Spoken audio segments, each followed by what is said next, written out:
Merci, mon cher collègue. La parole est à présent à Madame Morin-Desailly.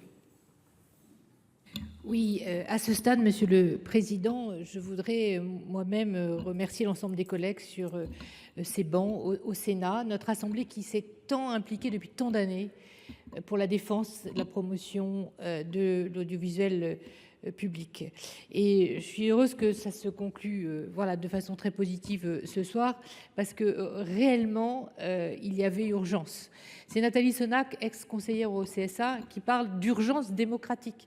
Et quand on mesure les travaux que nous avons réalisés sur les ingérences étrangères, quand on lit les conclusions des États généraux de l'information, on mesure à quel point un audiovisuel public de qualité, qui traite l'information de manière différenciée et qui surtout combat aussi la désinformation en France et à travers le monde, est tout à fait essentiel, plus que jamais. Nous sommes dans une guerre de l'information et c'est important d'avoir les outils de réponse à ces nouveaux combats qui peuvent être tout à fait délétères. Alors moi, je me réjouis que ce soir, comme l'a dit Cédric Vial, eh bien, les entreprises de l'audiovisuel public commencent à être soulagées de savoir qu'elles vont pouvoir poursuivre leur mission, ce qui ne les dédouane absolument pas d'ailleurs, de continuer à réfléchir avec nous à leur mission, au cœur de leur mission, et donnons du sens aussi aux travaux qui vont s'engager dans les semaines et mois à venir, nous l'espérons.